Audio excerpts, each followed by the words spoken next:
like to welcome everyone once again to the Suwannee County Board of County Commissioners meeting of November the 2nd, 2021 at approximately 5 p.m. If everyone would please stand for our invocation and our pledge at this time.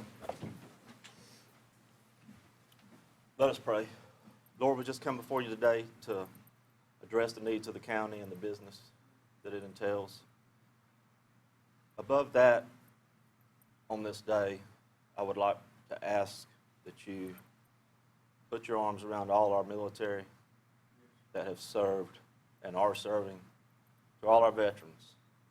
Please be with them, to the ones that are here with us, to the ones that have passed ahead of us, that have fought for this country, and for our rights to be able to be here and do what we're doing today.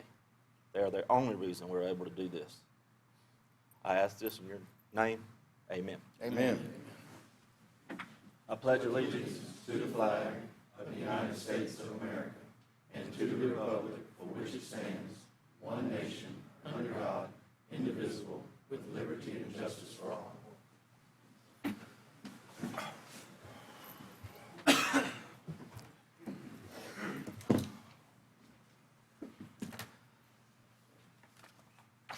Our first item of business this evening is we're going to have an election of our chairman for 2022. At this time, I will entertain comments. Mr. Chairman? Have Commissioner Fleming. I'd like to nominate Commissioner White as our chairman. I have a nomination. Commissioner White. You said Mr. White? I'll second that. I have Payback time. nomination for Commissioner White, and I have a second. All in favor say aye. Aye. All opposed, same sign. Motion carries 5-0. Congratulations, Commissioner White. I think you'll find out when you get up here. I'm quite sure, but I appreciate the the board's vote of confidence. Thank you. Yes, sir. You'll do great. We appreciate you leading us this upcoming year. At this time, we'll hold the election of the vice chair for 2022. Have any comments at this time? I have one. Commissioner Hale.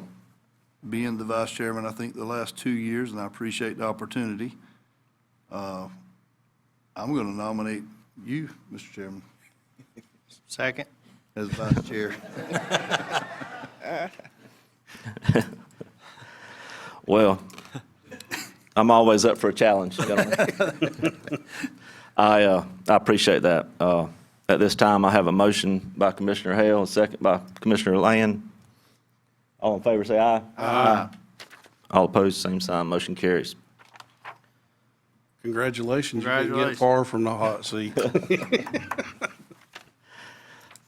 All right, gentlemen. Moving ahead to approval of minutes. We have our October 19th meeting, 2 meetings there, and October 22nd, October 27th. Commissioner Land had just a clarification. Mr. Pratt, could you help us with this? Yes, sir.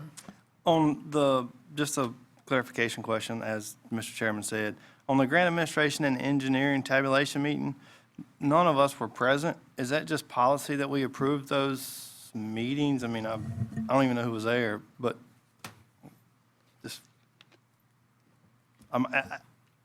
if there was a roll call and you asked me if who all was there, is this true?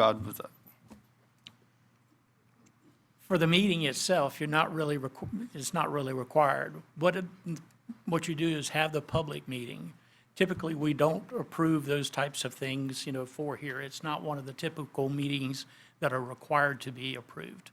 But now, for this grant administration process, what they ask you to do is to hold that special hearing so that the public has an opportunity to have input with it.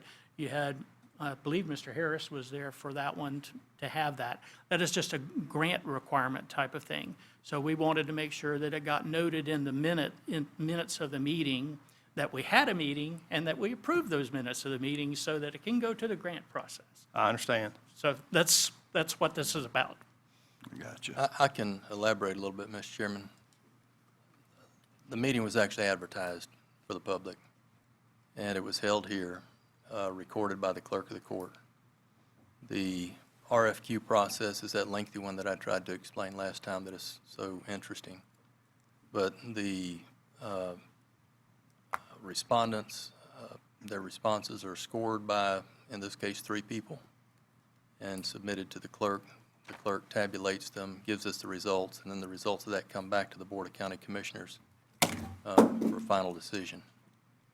In the case of an RFQ, what we do then is get authorization from the Board of County Commissioners to go back and negotiate rates. And we haven't done that yet, negotiated the rates. What we have done is prepared a letter that we're sending out. In fact, it probably went out today, that essentially says that contingent upon award of the actual grant, we will forward an agreement in the case of the RFP, and then we'll go ahead and undertake the negotiation on the RFQ as well, and then that'll come back to the board for a final decision.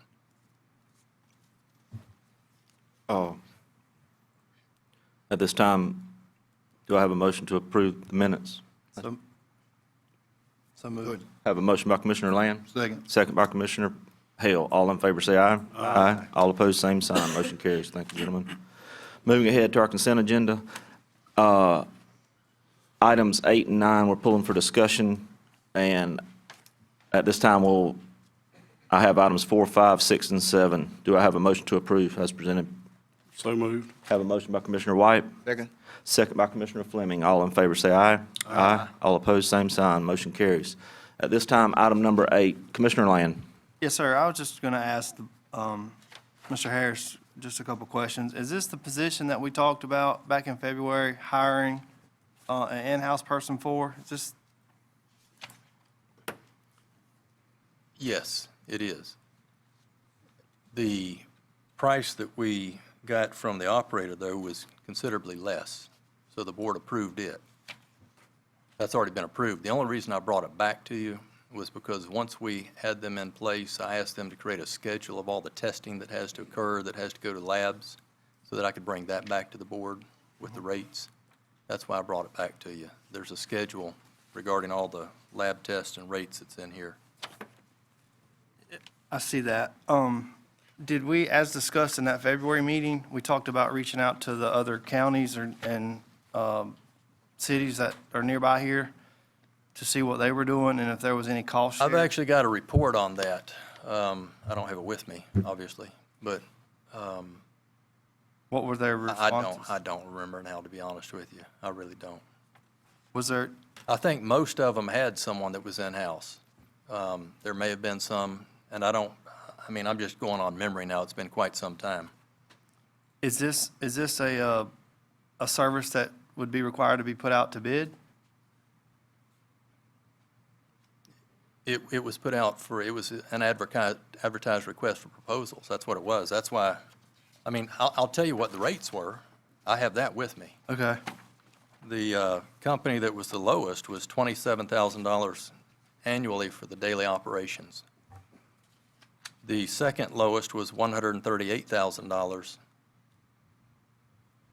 annually for daily operations, and the third was $227,886 annually for daily operations. And that's essentially going out there and following the schedule that DEP requires for showing up out there every day and the number of hours they have to show up and, monitor things. But in addition to that, we knew that we had tests that have to be done, and we asked them then to prepare the schedule of testing that has to be done and the cost for that. And that's the reason that it was brought back in your packet. I understand. I could have saved that. If that bid, that calculation that you just read off would have been in here, I wouldn't have had to ask you that question, so Well, I it actually apologize came for to you that. previously. It actually came to you before.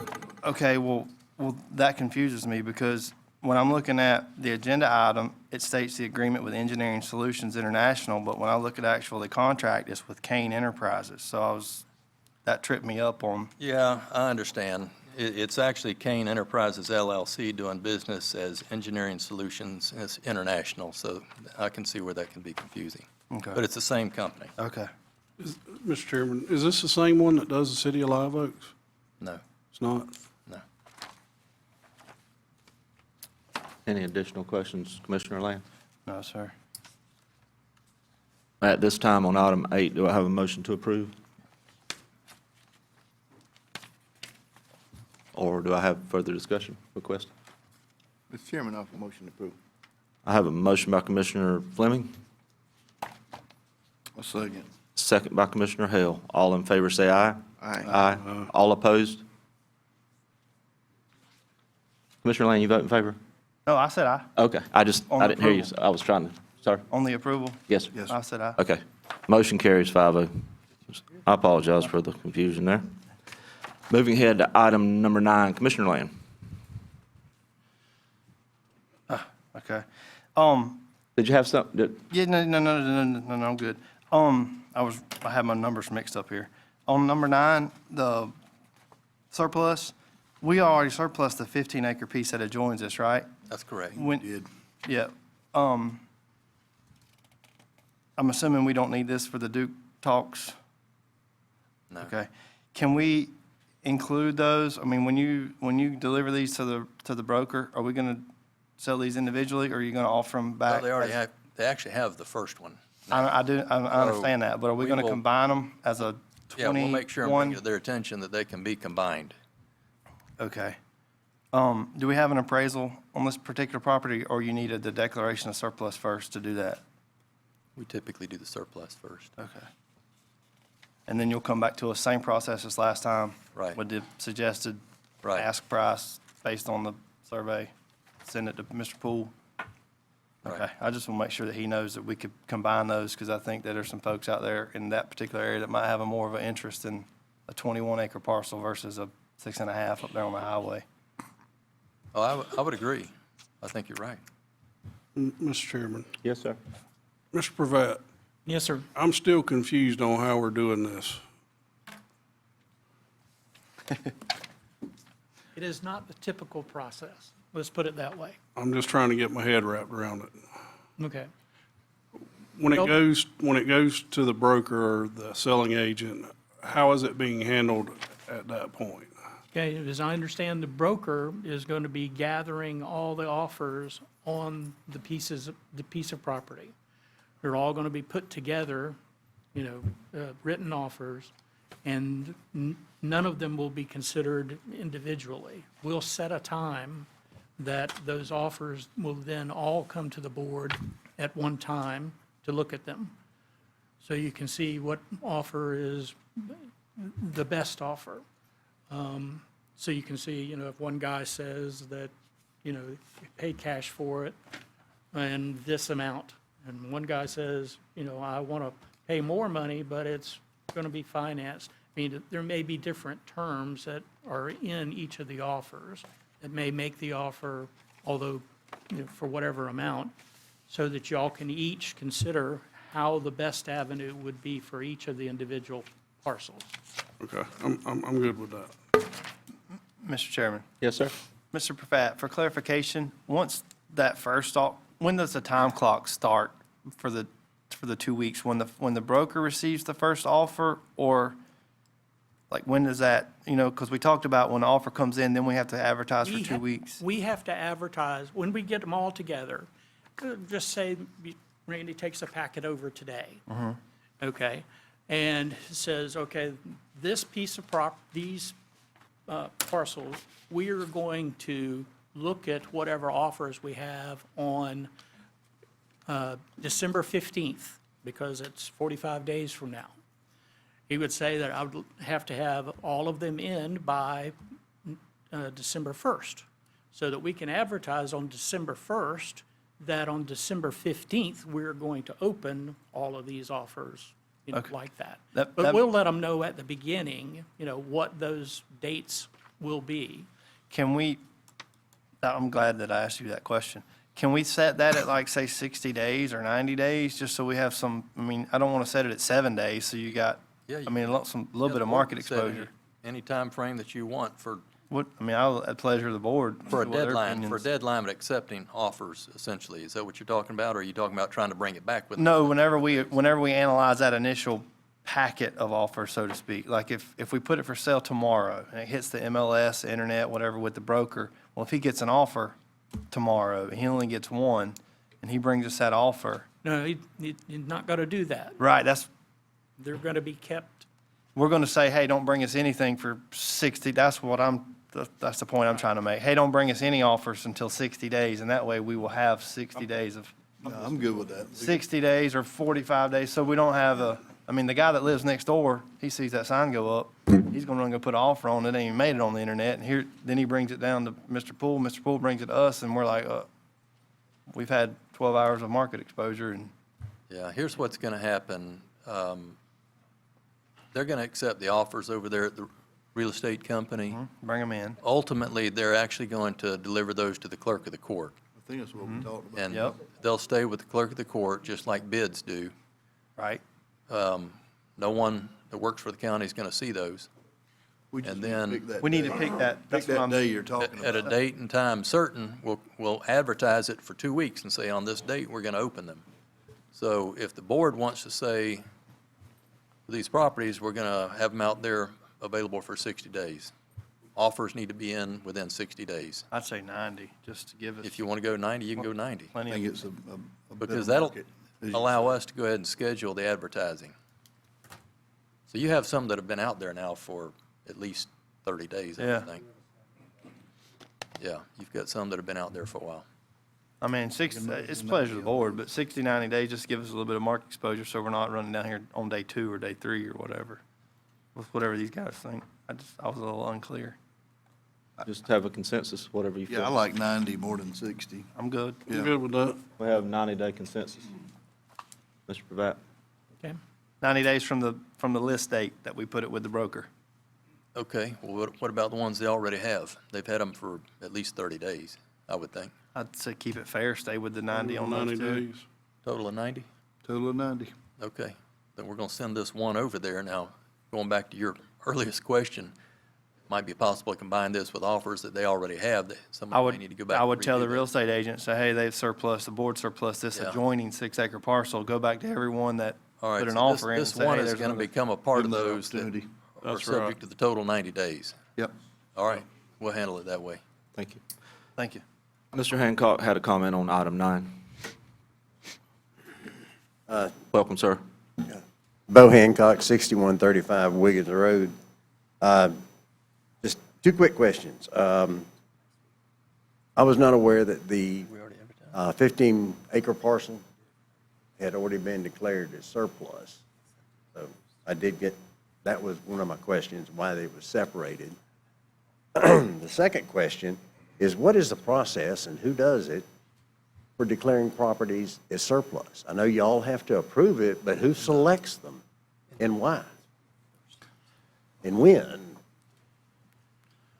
So, Well, I'll let Mr. Harris answer, but he was in a conversation, so you may have to ask it one more time, but. Go ahead. I'm sorry, Mr. Hancock, what was your question? Okay, what is the process for selecting these properties to be declared as surplus?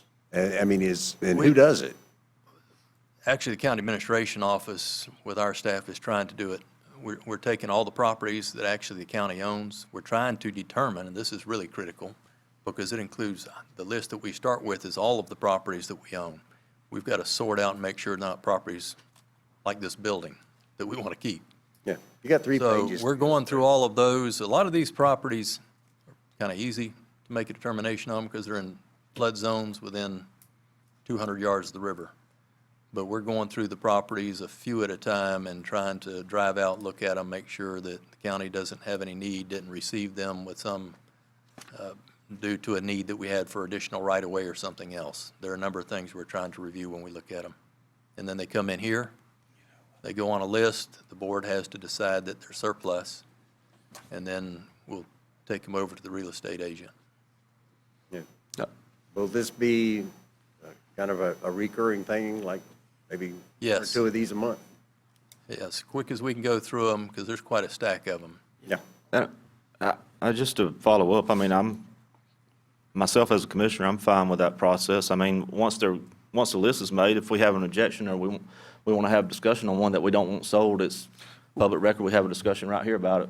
and one other thing, Mr. Chairman, I think I would add is, once we get those properties identified, I think Mr. Norris, I'd like for him to be able to look at them, see if he has any use for them or any, because, you know, he's always dealing with folks that is looking for properties and things around here, just bring him in on it as well, not to exclude him, because I know, yeah, sometimes we have a battle finding a piece of dirt for someone, so, yeah. Thank you. Yep. Thank you, Mr. Hancock. At this time, do I have any other further comment on item 9, or do I have a motion to approve? So moved. Have a motion by Commissioner White. Second. Second by Commissioner Fleming. All in favor, say aye. Aye. All opposed, same sign. Motion carries. Thank you, gentlemen. At this time, under Commissioner items, I have a couple of things. Number one is to ask Mr. Jimmy Norris to come to the front, please.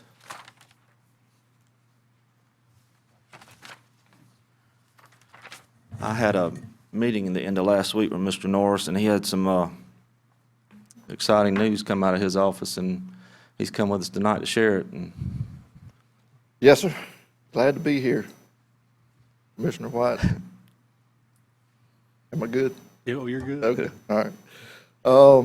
Real quick, before I jump on that, if you don't mind, I do want to let you guys know I was at the Future Florida Forum last week, and just a couple of quick points I want to share with you and the audience here tonight. By the year 2030, we expect an additional 4 million people to call Florida home. To meet that demand, we have to create 2 million jobs between now and then. Florida currently has 520,100 open jobs, and we have 517,000 people that are currently looking for a job. So we don't have enough people looking for the jobs that are already there and established, for a variety of reasons, obviously. But I really wanted to let you know this. Florida has now officially become the 15th largest economy in the world. That's not compared to other states, that's compared to other countries. We are the 15th largest economy based on countries. We're ahead of just past Indonesia and Mexico. So that's how big our economy is in the state of Florida, 15th in the world compared to all the other countries. So Governor DeSantis was there, and he said to please let everybody know he's going to try his best to bring Christmas this year at all of our Florida ports. He really asked that we come back and share that if those other guys couldn't get those ships parked, that we could do it here in Florida. So that's just a real quickie I wanted to add in. What I'm really here for is I wanted to recognize someone. This young lady works with me. I think you all know her, Miss Carissa Setzer.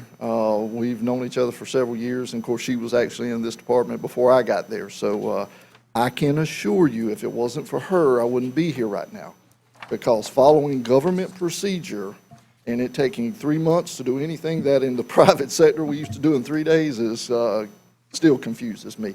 But she knows all that. She's been with the county for 12, 13 years, I guess now. So let's don't mislead the folks, though. She's your boss. yeah, she runs the show, and I admit that. Okay, I really do. She takes care of pretty much all of the tourism side, but she really, really has grown in the last several years of helping me on the development side as well. I'm not a tech guy. I'm hands-on, old-school kind of guy, so she keeps me out of trouble. Most all you guys have been in office, and you see that. I was going to say, when we get ready for a meeting or a Zoom call or something like that, I'm as lost as he is, and she rushes in and hooks everything up and gets us up and going. And the only thing I got a reminder of, make sure to hit the mute button for us before the meeting starts. Hey, we only got in trouble a couple times. So, we've learned a lot from the Zoom era, right? Right. But what I wanted to share with you was what she's kind of been doing. I wanted to acknowledge her for her hard work and to give you a little history, okay? September 14th in 1983, a group of industry leaders from the Southeast gathered for the purpose of organizing what is now called the Southeast Tourism Society. Those charter members shared the mutual belief that regional promotion of tourism via a partnership between states would create powerful marketing alliance that would be unparalleled throughout the country. More than 37 years later, their vision continues as STS has established itself as a leader among travel organizations. The Southeast Tourism Society in 1992 created what they call the Marketing College. It is a premier program for education in the tourism industry. Students participate in a curriculum of courses designed to teach marketing techniques from all facets of the tourism industry. Marketing College professors are industry-related professionals from across the U.S. noted as experts in their field who bring a working knowledge of current trends, data, and implementation for tourism and travel. Upon completion of this 3-year curriculum, students receive the certification and designation of Travel Marketing Professional, TMP. So now, what I would like to share with you is that Ms. Carissa received this letter on October the 13th, congratulating her. You have earned the designation of Travel Marketing Professional. On behalf of the Board of Directors, faculty, and staff of the Southeast Tourism Society, I congratulate you in this significant achievement. You are now one of only 1,296 individuals in the U.S. who have made this commitment to earning this distinguished designation. The letters TMP after your name will now identify you as one of the best and brightest in the travel industry. So this came from the Southeast Institute. Long story short, to say that it took 4 years because COVID took last year out, but she's completed that 3-year program and she is now officially a travel marketing professional. And I would like to ask her to come forward. Let's give her a round of applause.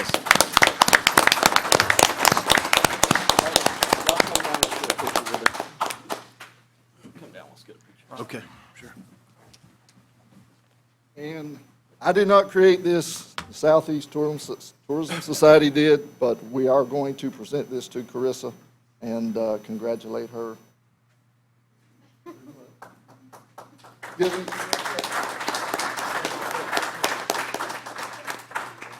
She loves to talk, so encourage her to do a speech. I just wanted to say thank you, guys. We have a really great team at our office, and we work together really well. We appreciate all the support that you give us. All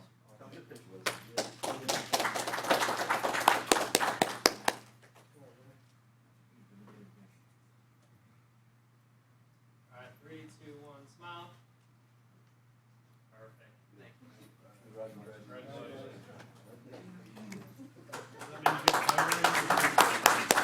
That's up, y'all.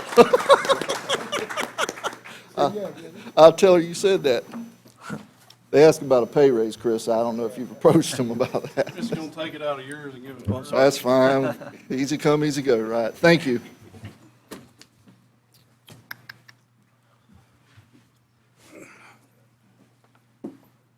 Mr. Hanukkah, he's here, he had a comment. I'd like to acknowledge him.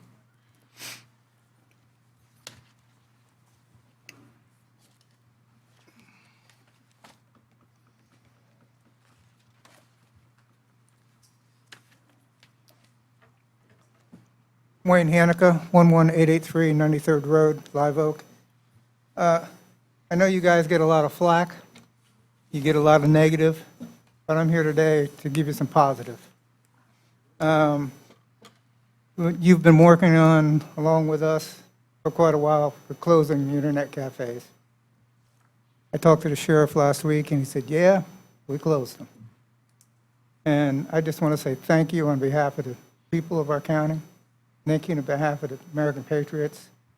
You did the right thing. You did what you said you would do, and I just want to say thank you. Unfortunately, the city's not following real quickly, but hopefully they'll get the message after this. And this is just a picture I took of the one that was closed, and I'll pass it to you. It says, join us at Fun Zones 1 and 2 now, open 24 hours a day. The old Public Shopping Center, the old Winn-Dixie Shopping Center. So the city is going to be inundated with people that want to gamble. And I want to say thank you for ridding that of our county.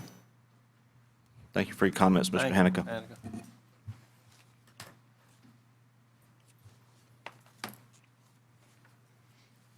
Can you read that? I can.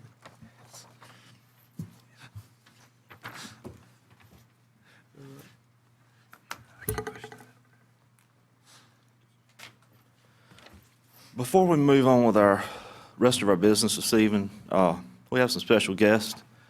And I'm going to have Chief Williams come up in just a moment, but before we do that, I got a short audio clip I want to share with you. This is a special, as I alluded to when we opened tonight, Veterans Day is coming up, and we owe everything in the world to these folks. And I have some here this evening that will get up and say a few words, and I'm grateful that they're here. We have a new project that some folks in the community has donated their time to put together, and I'll have Chief Williams come up in just a few short minutes to introduce them and talk about the project. Before I do that, there's an audio clip from an Admiral McCraven, and I want to think that Chief Williams is the one that showed me this 4 or 5 years ago. He's a Navy SEAL, decorated Navy SEAL of 40 years. He gave a commencement speech to the University of Texas in 2014. And that speech, I've listened to it, and there's many in this room that's heard it, and it's nothing short of amazing. I have a short clip from that speech, and I'm going to play it tonight. It's just audio. I don't have any video. I want people just to sit here for just a few minutes and not be interrupted and realize how we are fortunate to live in the greatest country in the world. It's a prime example of what this man will tell you in this speech. Every time I'm down and out, I can pull this up and listen to it. It gives you encouragement that tomorrow will be better. So if I can get this to work, we're going to listen to it real quick. It's about 4 or 5 minutes, but it's going to kind of take off fast, so I asked everybody to be prepared. It's shortened. The speech is 20 minutes. It's shortened down to about 5.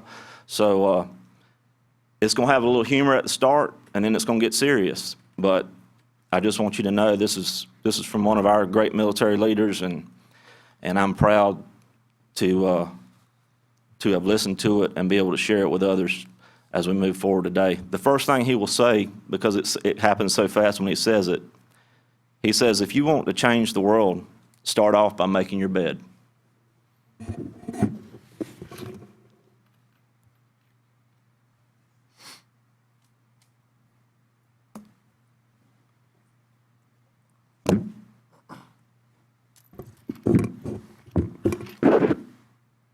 If you want to change the world, start off by making your bed. If you make your bed every morning, you will have accomplished the first task of the day. It will give you a small sense of pride, and it will encourage you to do another task, and another, and another. And by the end of the day, that one task completed will have turned into many tasks completed. Making your bed will also reinforce the fact that the little things in life matter. If you can't do the little things right, you'll never be able to do the big things right. And if by chance you have a miserable day, you will come home to a bed that is made, that you made. And a made bed gives you encouragement that tomorrow will be better. To pass SEAL training, there are a series of long swims that must be completed. One is the night swim. Before the swim, the instructors joyfully brief the students on all the species of sharks that inhabit the waters off San Clemente. They assure you, however, that no student has ever been eaten by a shark, at least not that they can remember. But you are also taught that if a shark begins to circle your position, stand your ground. Do not swim away. Do not act afraid. And if the shark, hungry for a midnight snack, darts towards you, then summons up all your strength and punch him in the snout, and he will turn and swim away. There are a lot of sharks in the world. If you hope to complete the swim, you will have to deal with them. So if you want to change the world, don't back down from the sharks. Over a few weeks of difficult training, my SEAL class, which started with 150 men, was down to just 42. There were now 6 boat crews of 7 men each. I was in the boat with the tall guys, but the best boat crew we had was made up of the little guys, the Munchkin crew, we called them. No one was over 5'5". The Munchkin boat crew had 1 American Indian, 1 African American, 1 one Polish American, one Greek American, one Italian American, and 2 tough kids from the Midwest. They out-paddled, outran, and outswam all the other boat crews. The big men in the other boat crews would always make good-natured fun of the tiny little flippers the Munchkins put on their tiny little feet prior to every swim. But somehow these little guys from every corner of the nation and the world always had the last laugh, swimming faster than everyone and reaching the shore long before the rest of us. SEAL training was a great equalizer. Nothing mattered but your will to succeed, not your color, not your ethnic background, not your education, not your social status. If you want to change the world, measure a person by the size of their heart, not by the size of their flippers. The 9th week of training is referred to as Hell Week. It is 6 days of no sleep, constant physical and mental harassment, and one special day at the Mud Flats. The Mud Flats are an area between San Diego and Tijuana where the water runs off and creates the Tijuana Sloughs, a swampy patch of terrain where the mud will engulf you.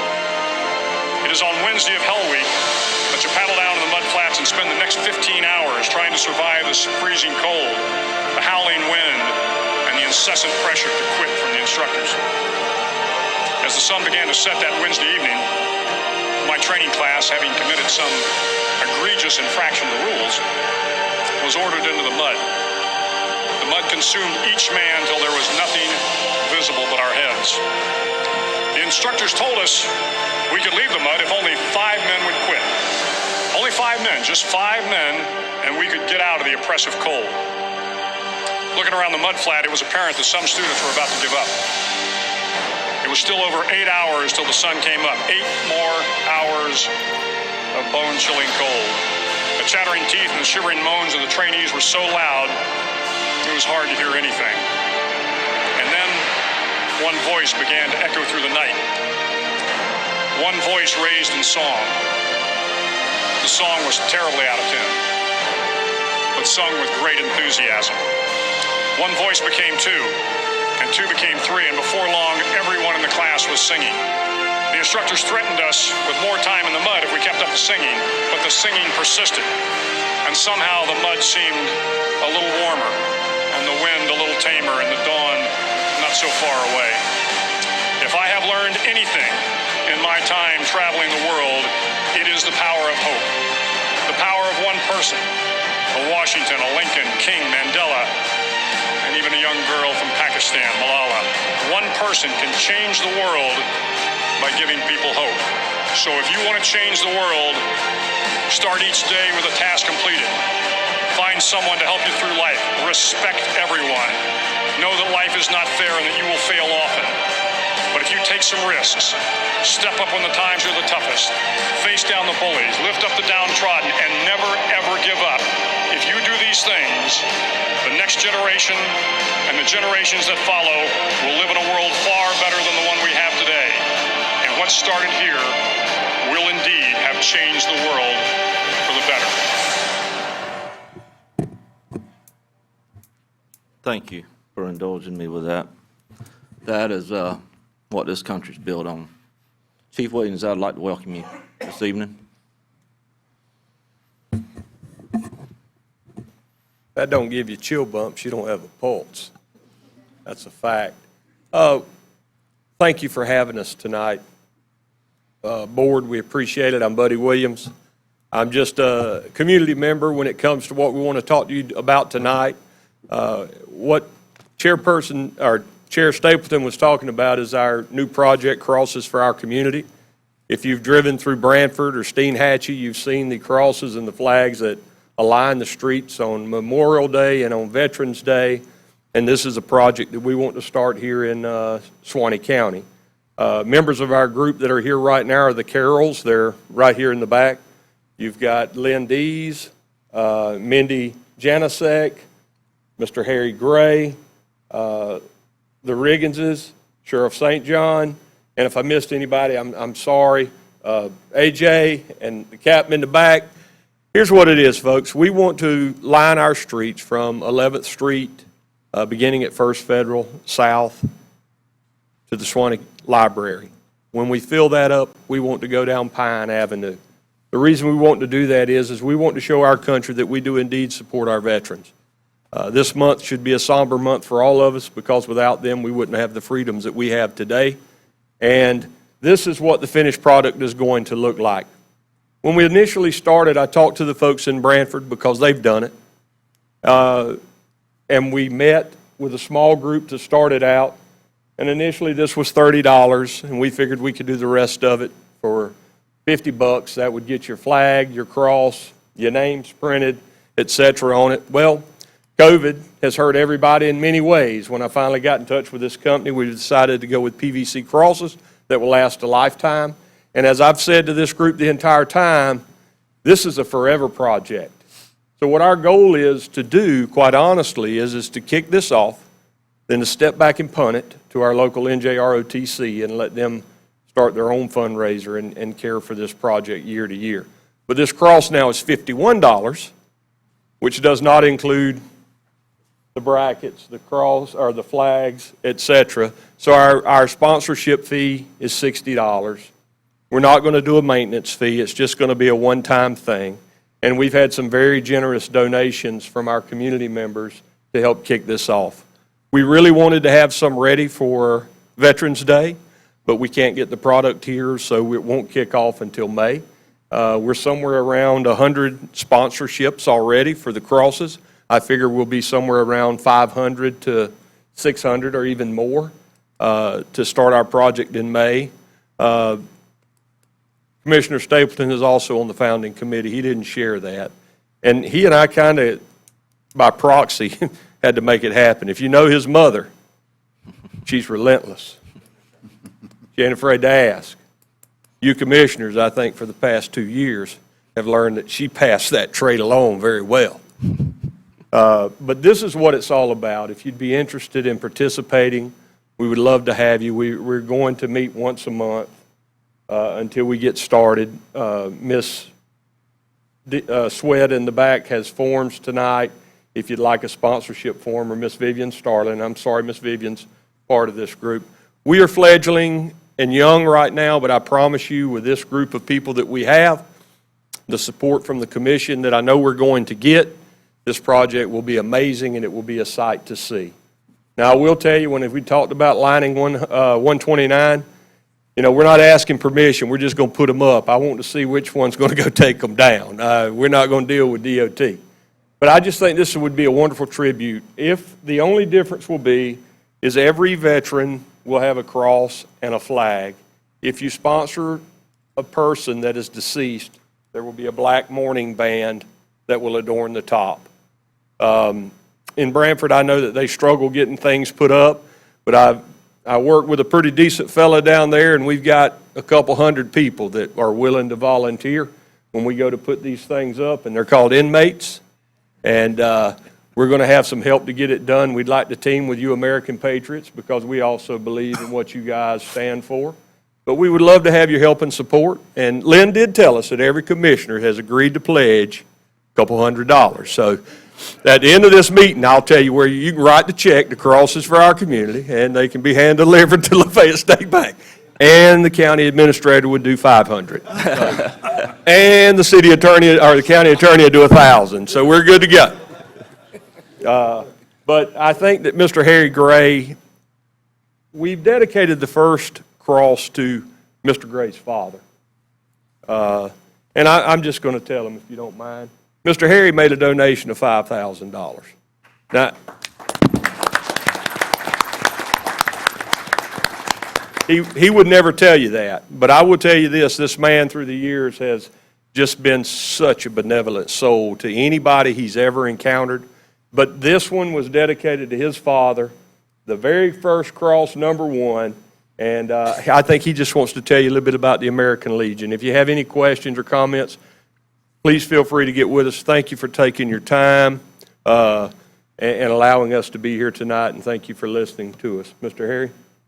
I'm going to give it to you. You ain't got no point. It's an honor to address you and tell you about this fine organization.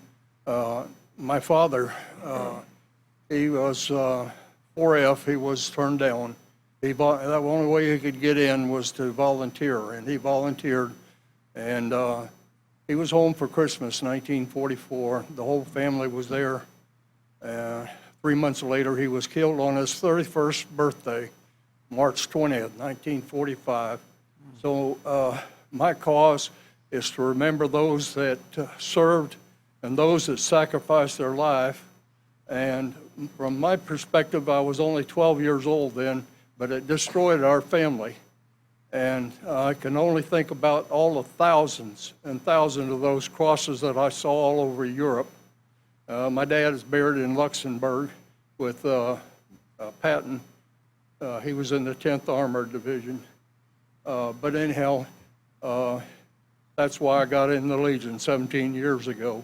And that's what we're all about out there is recognizing those that have served. Thank you. Yes, sir. At this time, before y'all leave, Buddy, would you have everybody come up that's affiliated? Let's get a picture real quick. I'd like to get a picture with the board. Sure. Anyone that's affiliated, please come forward.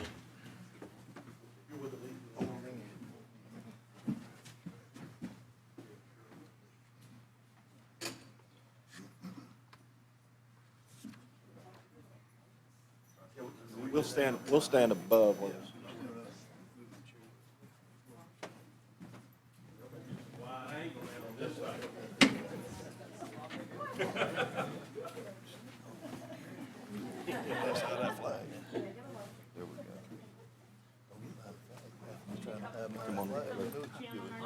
on, I actually just need to stand up.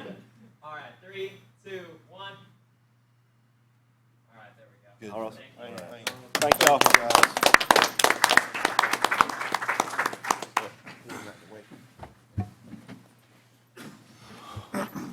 Take a couple of minute recess right here to, if folks need to leave, to, if they have other engagements, you're more than welcome to. You don't have to sit through our business portion, but you're welcome either way. I would like to get one of those to sign up if you don't mind.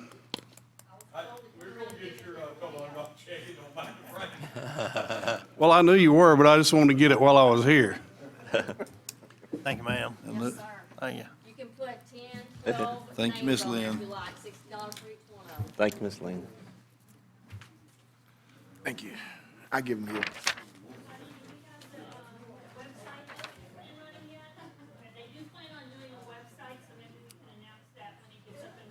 Thank you. We- We'll be more than happy to. Thank you, ma'am. I'll get Chief Williams to get the information to me when the time comes, and I'll do that. Sounds good. They want them right here. All right, I'll just send that door to collect when you guys leave, all right? It's active, anybody who's been in the military. Who's on guard? If you're in It's military, and there, I understand there's a new one, I can't remember, Space Force, which I didn't know anything about. I don't know if you'll have any of those yet. Mr. Bill Riggins, did you have anything you'd like to add, sir? No, sir. You sure? Mr. Chairman, I'm just glad to see Mr. Bill Riggins there. He had a I tell you rough what. go of it, and I had to call and check on him, but I'm glad to see he's here. He's so tough. COVID tried to mess with him. He had to back off. Your board job stuff, try to be running the meeting with several mature ladies. Gotcha. Commissioners, y'all have any other comment? Anybody got any comments for what they're doing here? I just think it's great. Thank y'all. And I would like Absolutely. to say, Mr. Chairman, anybody that's been in armed forces, military, I respect them greatly. absolutely.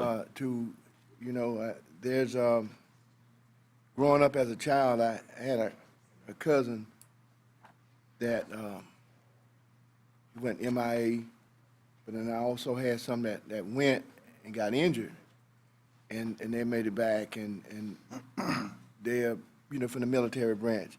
But yeah, I feel anybody that had that bravery to go and to the military or to the armed forces doing what they did, I really admire that. Thank you for all you do. Mr. Ford, I see him sitting out there. He was I guess he don't mind me saying this, I heard great stories about him jumping out of helicopters. And he got hurt in that jump. But, And his brother also. His brother, brother absolutely. also. Yep. But, he's in our presence tonight, and I want to let him know that I appreciate what he did for our country also.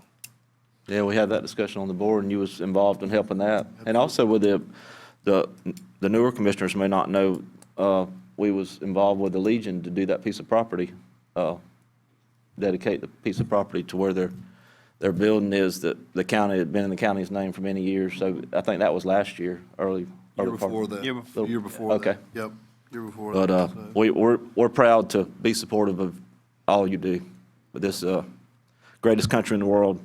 And I'll add, I'm glad to be from and live in a community that supports our veterans. It's not just a handful of people around here. And you guys know this as you're out visiting with folks.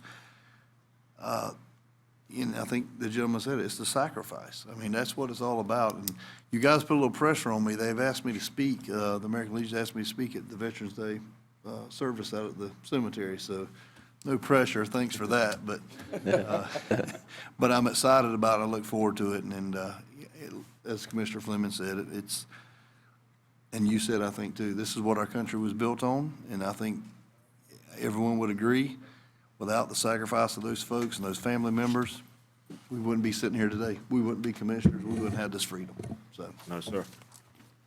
Thank you so much. Thank Okay. you. This time, we'll make sure I note that we're out of recess, and I said we was going into recess, so we're out of recess now, and we will continue with our general business.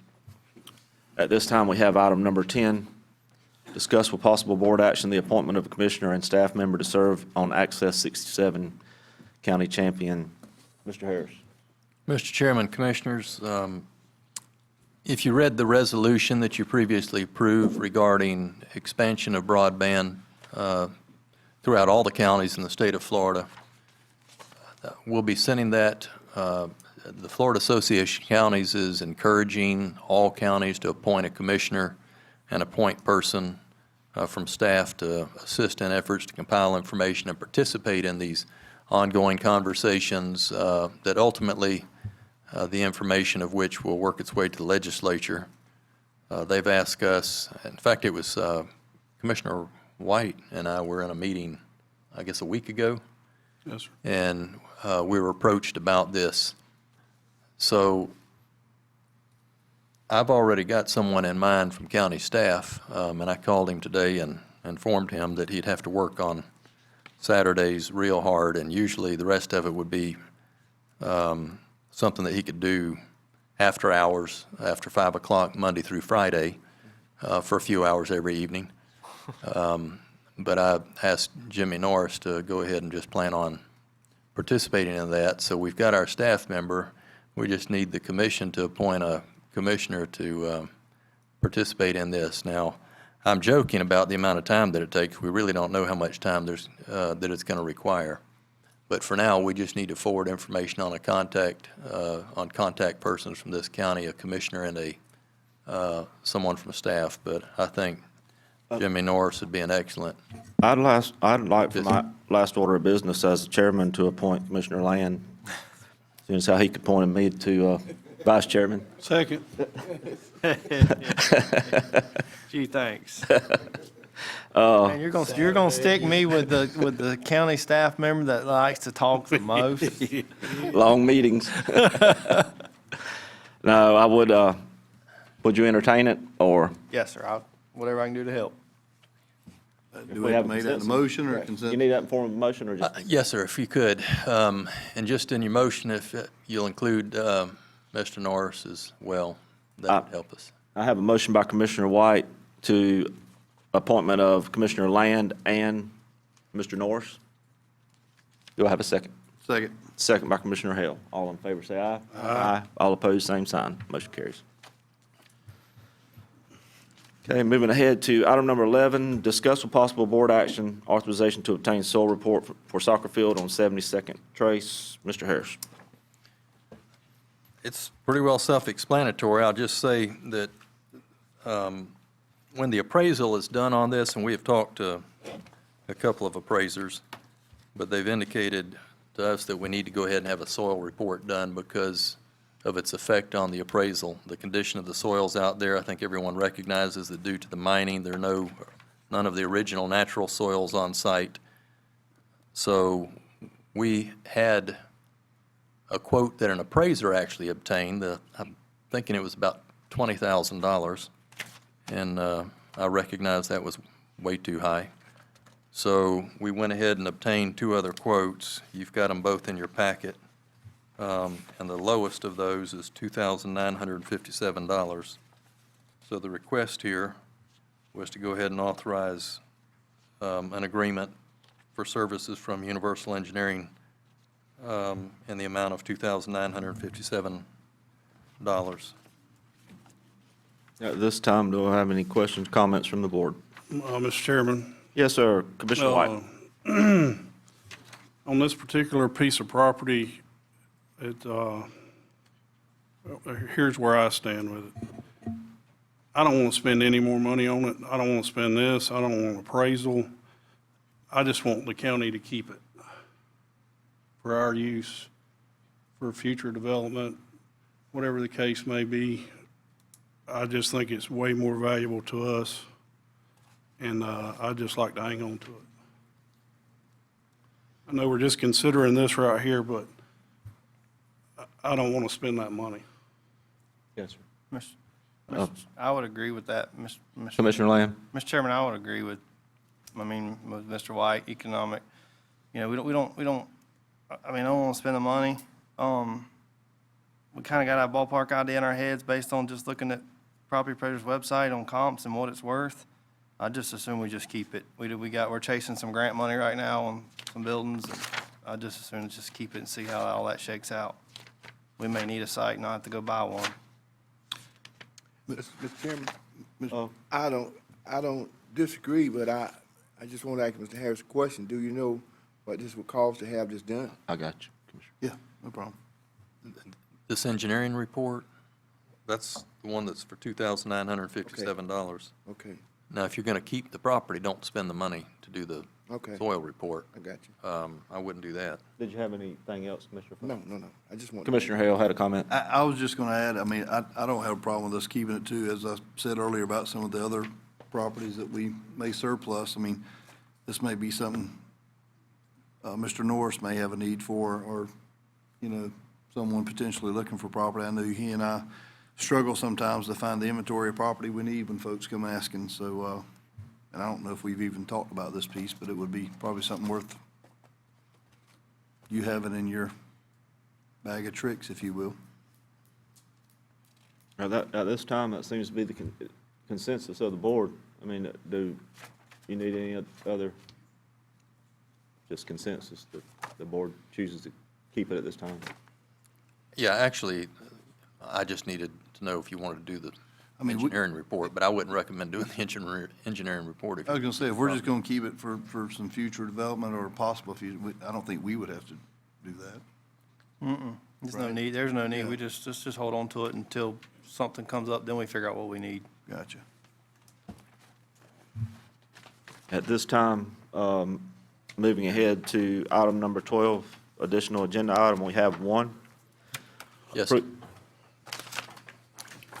Mr. Chairman, this is just an agreement with Florida Power and Light to pay a utility bill for lights that will be used to illuminate the intersection of County Road 137 and US 90 in Welborn. DOT is paying for the installation of those lights, the equipment, and labor. It'll be our responsibility to pay the light bill. I have any questions, comments on this item, or do I have a motion to present? I have a comment, but I will make a motion to go ahead and approve this. I move to approve this one. Did you have a comment also? Yeah, I'll comment after we pass the motion. I got some different information. Okay, I have a motion by Commissioner Lamb, Second. second by Commissioner Hale. All in favor, say aye. Aye. All opposed, same sign, motion carries. Commissioner Lamb, comment. Yes, sir. I was just going to let the public know that I had also been working with DOT for the intersection of County Road 250 and 51. We've had a couple fatalities there over the last 5 years. They did a traffic study there. I think staff may know about this, but I don't know that the public does. DOT has approved funding to light that intersection as well. Most of their traffic crash, they got an acronym for it, but their report that they did indicated most of the the traffic incidents, the crashes and whatnot were occurring during low light hours, probably similar to this intersection, so they do studies. And they did a study and they approved, funding to light that intersection there at 250 and 51. Awesome. Yep, so that'll be following something similar like this at the appropriate time, I assume. Very good. Mr. Chairman, also, I don't think I brought this out, but when they lit up 129 out here, it was a package, and they came back and they did 90 in District 1 and also in District 4 out on 137 in the Right. Webbing area. On the exit ramps. On the exit ramp. Yes, sir. That looked good, and it's good that it's all lit up like that. And it's areas that are so dark, and even in District 1, but it's your district, Commissioner Hill, at 795, and down by the tractor company down there, it's just dark, but, you know, I know it takes time for things to happen. Well, I know Took you- time to open up out there on 129, but Right. it happened. I know you worked on that for years, Yeah, Commissioner Fleming, and we it was a lot of appreciate you. work. Yeah. And Mr. Chairman, I think at one of the traffic safety meetings in Lake City, didn't we mention that to Yes. those folks at DOT to try, we was trying to get lighting going back towards 795 on down past Ag Pro, Right, the gotcha. ball field property, things in there. So we probably need to follow up on that. I know me and Mr. Fleming were at one of those meetings, so, yes. All right, we have that taken care of. At this time, I will open the floor to public comments. I know Mr. Hancock stated he'd like to speak. Well-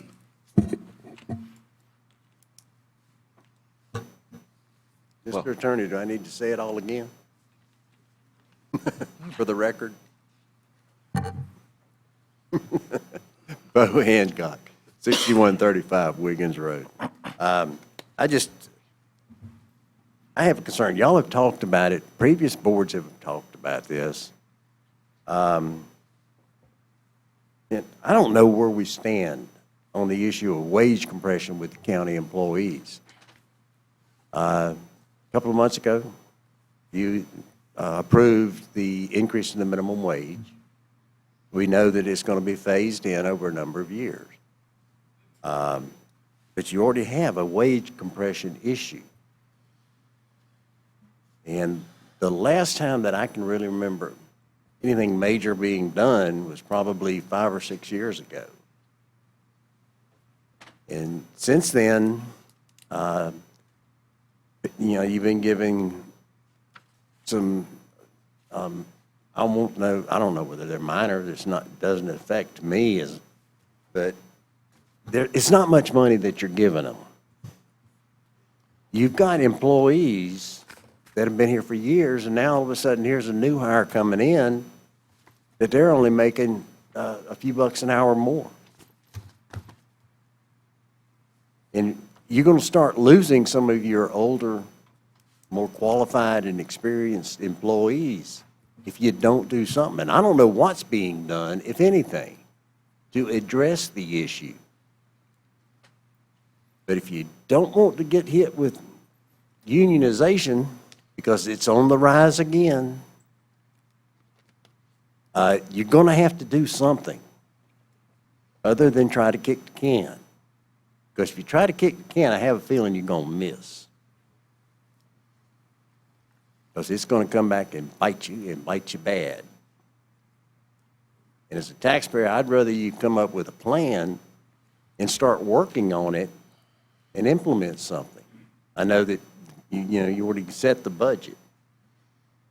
But this is something you're going to have to do. You're going to have to come up with a plan. And it's going to require all of you and staff working together to come up with a plan.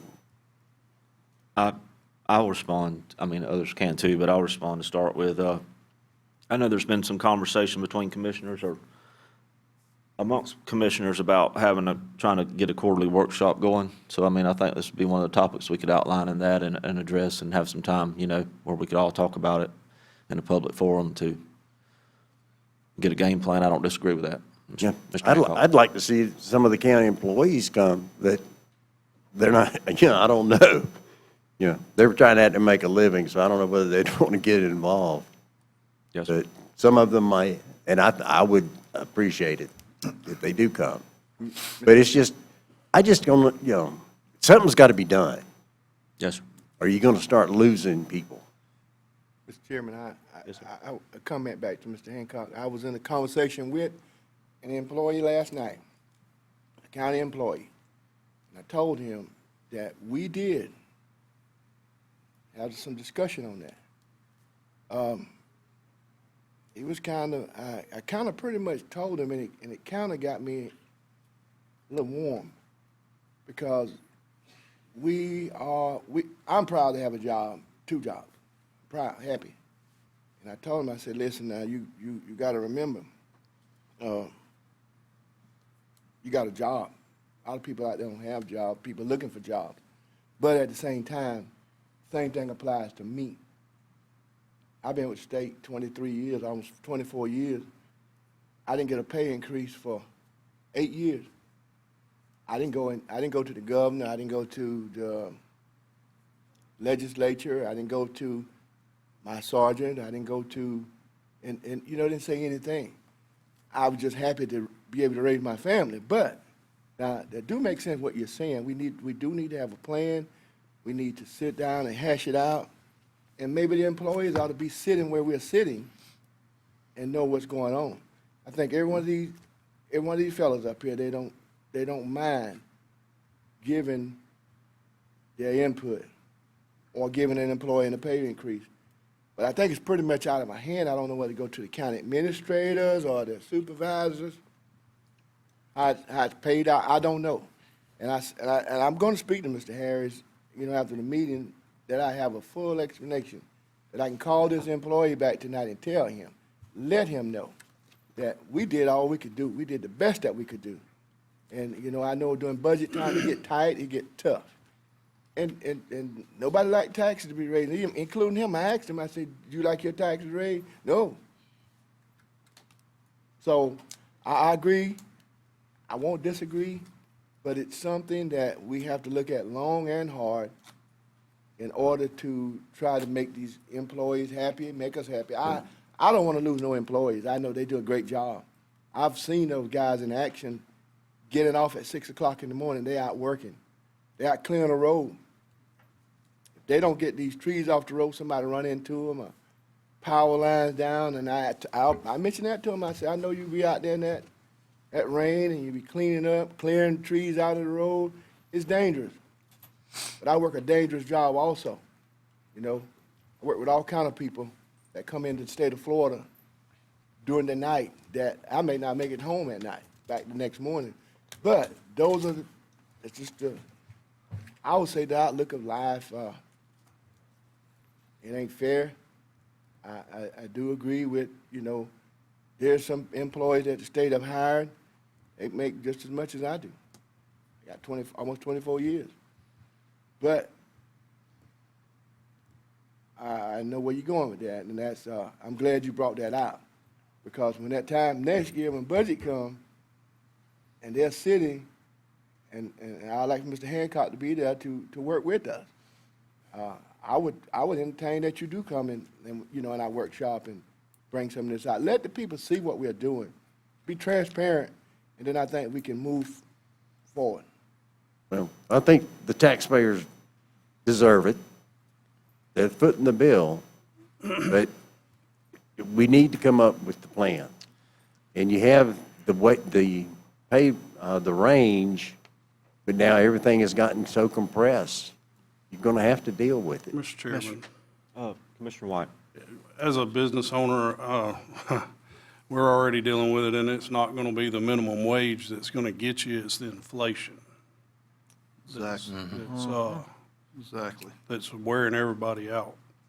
I don't think $15 an hour is even going to be the stopping point on this trip. Most everything we're touching now is doubled in price, if you can even get it.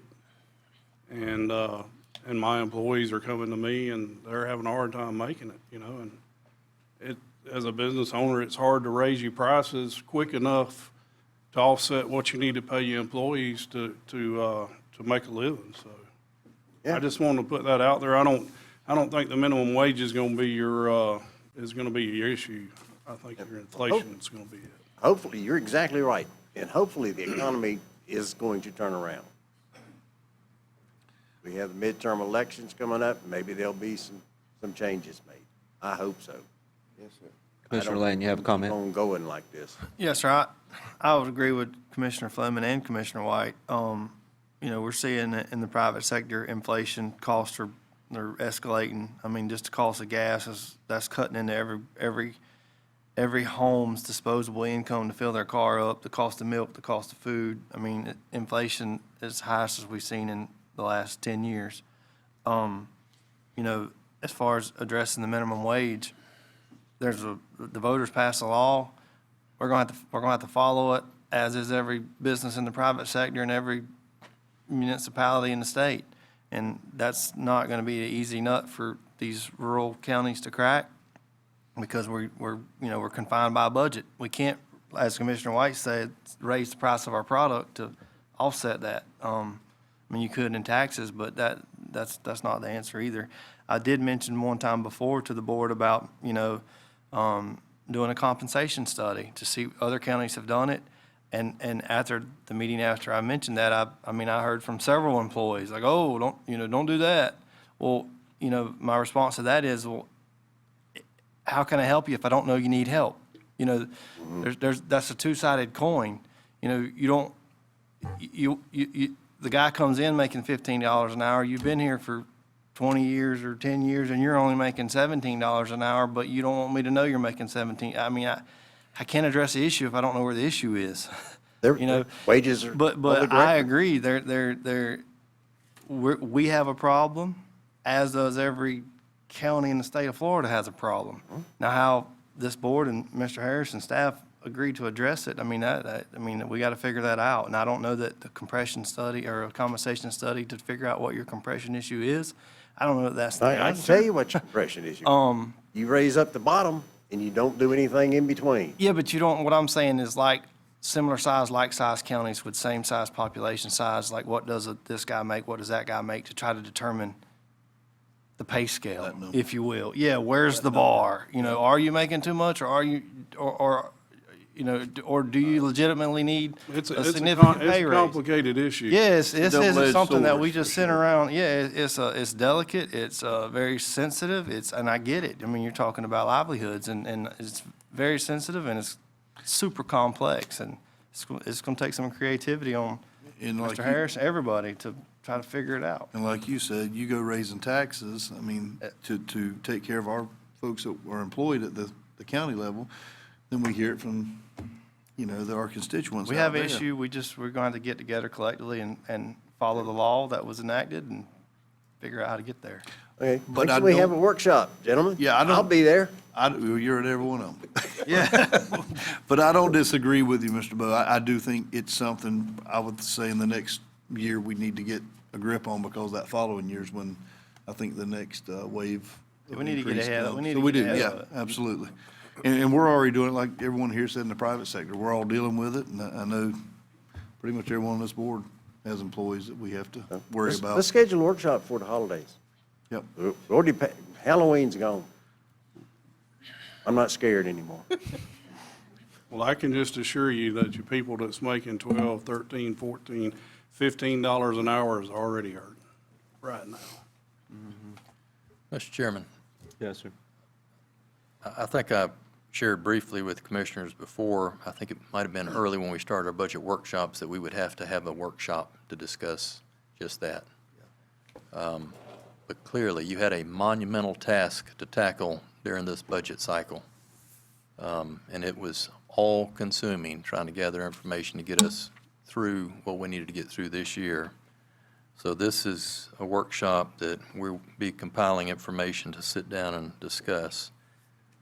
But I'm just going to tell you, there isn't a perfect fix. There's no way to have a perfect fix. I lived through this mess back in 2004, 5, and 6, before the big crash in 2007. And county governments were losing valued, seasoned employees that had been there for years. And it was because the grass was greener on the other side of the fence. Somebody in the private sector was willing to pay them a little bit more, but they were not offering the benefits They weren't offering the health insurance, they weren't offering the pension, and they weren't offering other benefits. And we couldn't keep them, despite our efforts. A lot of those employees left. And today, quite honestly, you have some employees that are coming in saying, you know something, I'm 45 or I'm 50 years old. I've made a little bit better money in the private sector on a per-hour basis, but now, at 45 and 50 years old, I'm starting to think about retiring one day, and I need a job that has benefits. So we're talking to more and more of those. We started, you know, the big hit that we took initially was the pandemic. The federal government was paying people too much money to stay home. And even today, we're still suffering some of those problems. And then in Florida, we've got this minimum wage mandate that we're dealing with. The inflation, there's nothing that I'm reading that indicates inflation is going to go, this hyperinflation is going to go away anytime soon. In fact, some of the studies that I've seen and comments from the rocket scientists suggest that it's here for the long haul, that it's permanent. I hope that's not true. But then, ultimately, we are dealing with the compression issue, and we recognized that there was nothing we could do about it in year one, but for sure by year two, we were going to have to start looking at it very closely. So we will schedule a workshop. I had talked to the personnel that work for the clerk. We got the numbers put together to meet the first year's minimum wage mandate. They were able to get that information for us, and that was built into the budget. So we'll have a workshop as soon as we have enough information to put together and schedule a workshop, and we can talk about it then. Thank you, Mr. Harris. Thank you, Do Mr. it by Harris. next meeting? I mean, come up with a. No, but if you need to have a workshop, just come by and see me. I'll sit and talk to you. You tell me. I'll be glad to talk to you. We'll eventually have a workshop, but we Unless need I to can have, talk to we need to all have the all the taxpayers and information. everything else. This is my only chance to talk to everybody. I know it. That's why I'm here. I know, and we're more than willing to try to oblige you. But at the end of the day, that conversation is going to also include the conversation of the impact to the taxpayers. We're at 9 mills right now. No one likes to be at 9 mills. I'd prefer that we were at 4.5 or 5 mills, but we're at 9. And I don't think anyone on this board wants to go above 9 mills. And there's going to be an effect once we have this conversation. So hopefully we'll have all the information and we can have a quality conversation when the time comes. Yep. Well, hopefully the taxpayers are smart enough and educated enough that they know that they're paying more. And on the flip side, the county's also having to pay more for everything that we get, fuel, supplies, etc. So we're all in the same boat. But I'm just asking you, there's an issue there that needs to be addressed. It will be. Yeah.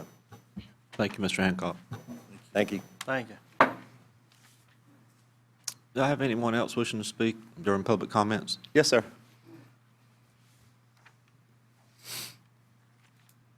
Welcome back, Mr. Gray. Thank you. I hate to monopolize the time, but I want to invite all of the councilmen and the folks here, the citizens, to come out to the American Legion on 142nd and come out and visit us. And I retired 41 years ago and came to Suwannee County, so I've been a citizen for 41 years. I also have been a partner with the Suwannee County and 3 other counties, because I used to buy tax certificates, and I'm out all of that, but I'm left with some lots, and I don't know whether the council had thought about this, but with the new state regulation on septic tanks, those lots are worthless. They are worthless. You can't, according to what I understand, you got to have 1 acre to put a septic tank down. And all these lots that are in the subdivisions, Suwannee River Park Estates, down south, all those lots in there, they're worthless. Thank you. Yes, sir. Thank you for your comments. Anyone else wishing to speak?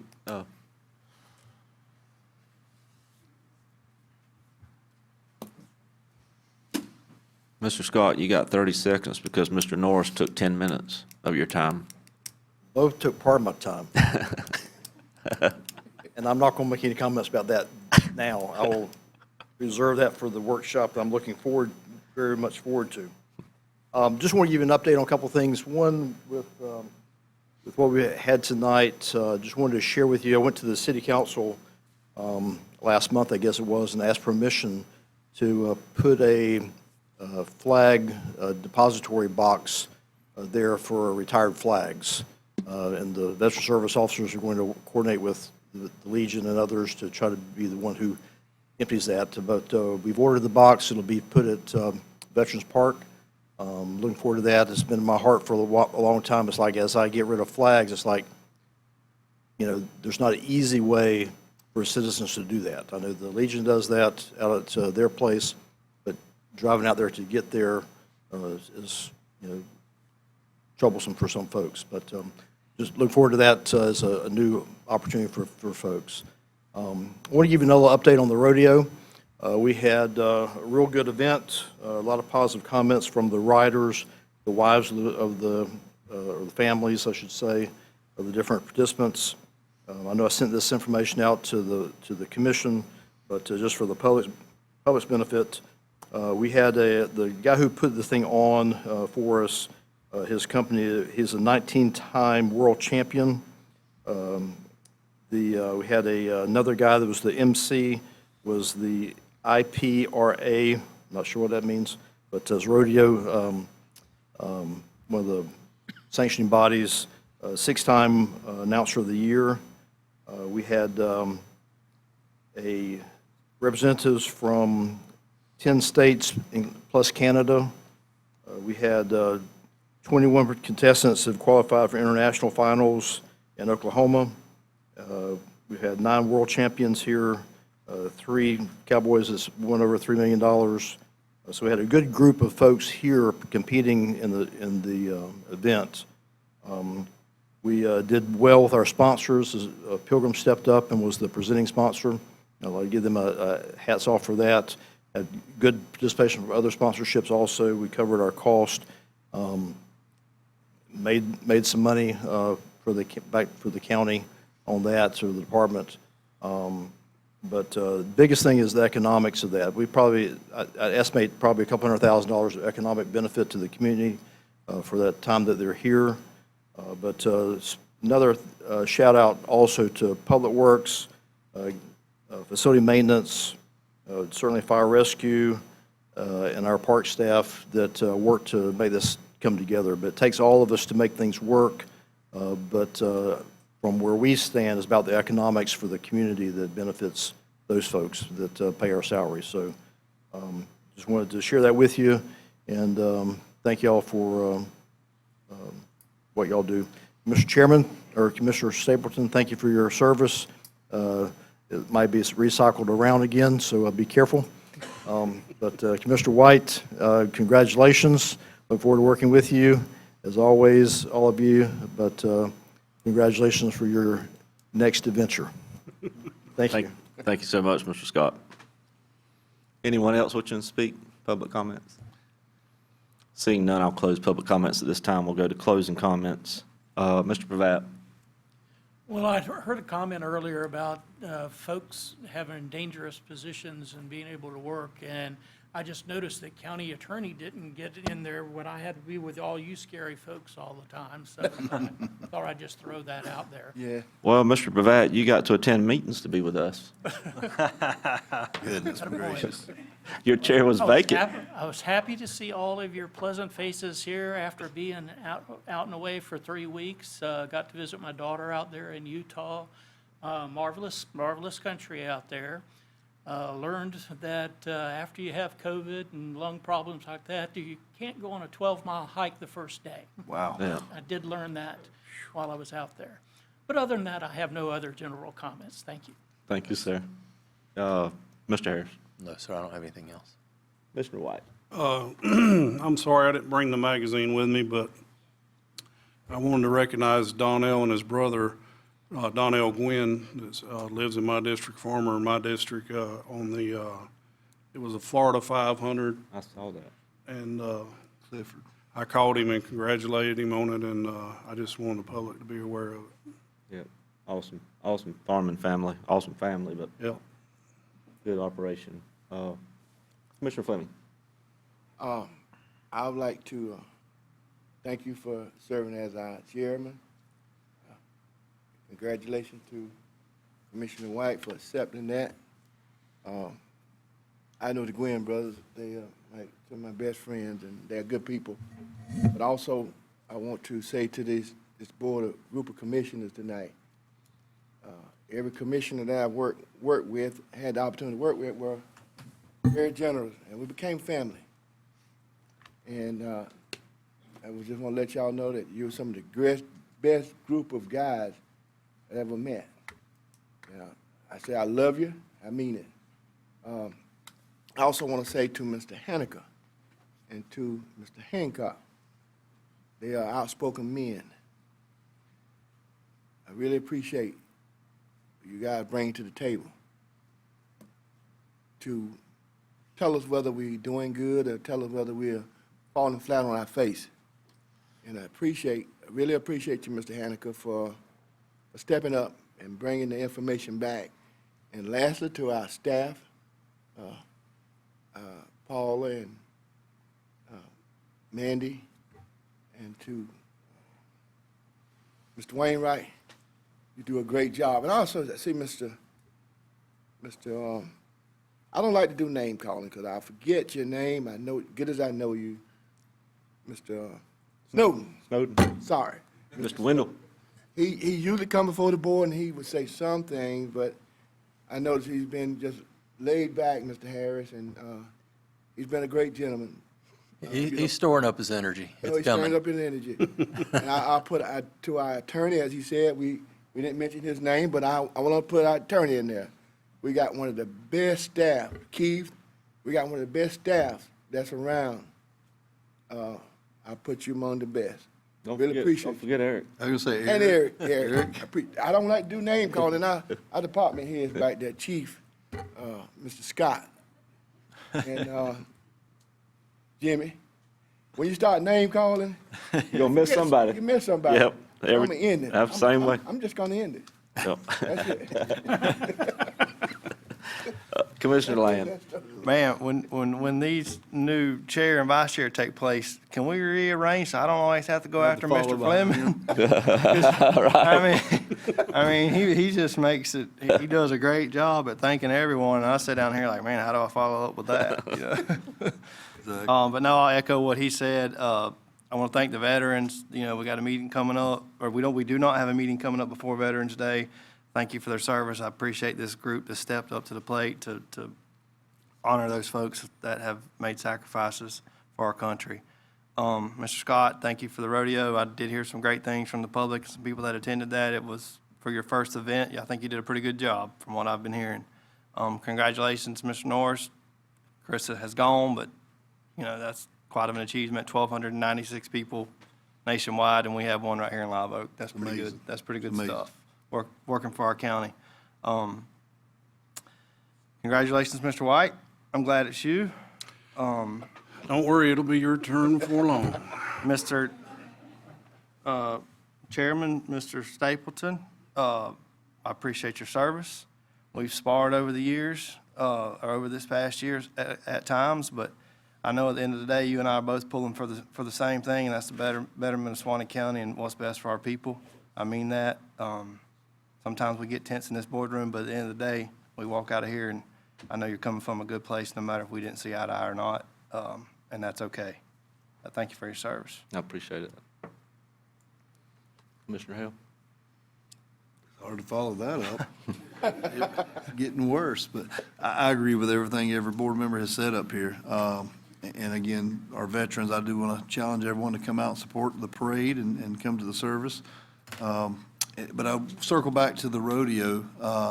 It was really interesting. I was out there early that Saturday morning, They had called Jason, and I just followed up with him to make sure that, I think they had a few things they needed to get taken care of before that night's event.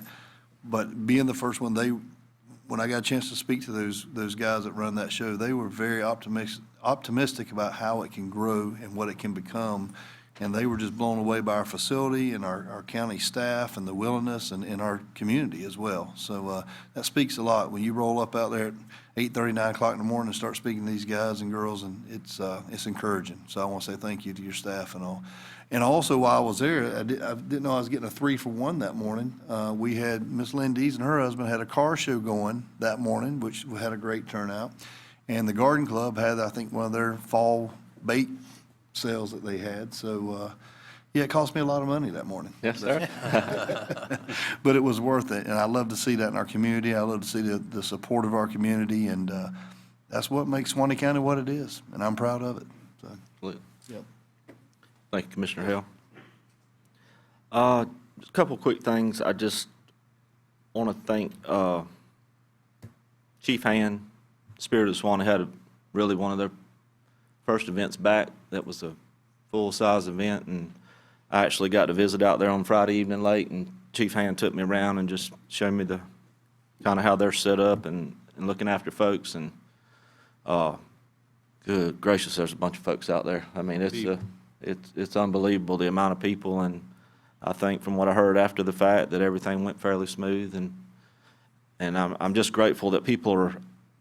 You can just tell by the folks out there that I talk to, they're just grateful to have the opportunity to be out, just to be out and to enjoy fresh air and be outside and be around folks, and just tired of being locked up. So grateful to see that. The other thing I would say is this Saturday in Welborn, they're holding their first annual Cornbread Festival. Be Saturday the 6th. It's going to have a chili cook-off and many things. I've spoken with the ladies out there. They have a lot of vendors that have signed up. I think it's going to be a really good event for their first time. So I asked folks to please go out and support them and visit. It looks like we're going to have some real cool weather, so I think it'll play out real nice. I look forward to being out there and sharing some time and seeing everyone. Mr. Scott, once again, thank you for everything you do, and you're awesome with the rodeo. We're growing leaps and bounds. Don't really have a whole lot else other than, I'm sure people wonder, well, what do I think about my time here? It's been 2 years, and it seems like it's been 10. And some of that I mean sarcastically, but some of it I mean real, because of COVID, we had a meeting every week, basically. So if you do that calculation, it's like I was chairman for 4 years. So I'm grateful for the support of the board to give me the opportunity to do it. But I would not kid you, I'm ready for a break to, it's a lot. There's just a lot goes on. You're involved with a lot of folks. Got a great staff that supported me for these 2 years. I'm grateful to each of you. It's no different than this board. I mean, it's a team. People ask me, they say, well, how does it feel when you're chairman and you're trying to run the meeting? And the best thing I could come up with that people see every day and understand is the game of football. It's like you're the quarterback. This is the offense. We're trying our best to be a team and go score for the county. But the situation is there's a lot of good folks in the audience. But you don't know what the defense is. You don't know that person that's coming to the microphone to speak back to you. And it's just like a quarterback. You got about 2.5 seconds when they walk up there to figure out what you're going to do, what you're going to say, how you're going to respond. And there's many times I've made mistakes. And just like a quarterback, one of the greatest to ever play the game is Tom Brady. And he got knocked on his butt this weekend. He fumbled the ball and threw interceptions. And I've done both up here. I've fumbled the ball and threw interceptions. But I will say at the end of the day, I accept responsibility for the mistakes I made, because I know where my heart is for Suwannee County, and it will always be in a good spot. And I know I got a board here that supported me, And when it comes to football, there's a lot of things that's happened in my 3 years since I've been here, and we've thrown some touchdowns. So it's not all been one-sided. So I'm grateful. Congratulations to Mr. White, Commissioner White. He's going to do an excellent job. And anything I can do to support him, I'm more than happy to do it. With that being said, all I need. Mr. Chairman, just Yes, real sir. quick, I'm glad you brought up football. For me and Commissioner Land, That's the. did anybody know, did y'all hear the score of the Georgia-Florida game this weekend? Did anybody hear that score? No. On a better note, y'all, everybody needs to go home and pull for the Braves tonight. That's right, absolutely. I make a motion to adjourn, sir. I have a motion by Commissioner Hale, second by Commissioner Fleming. All in favor, say aye. Aye.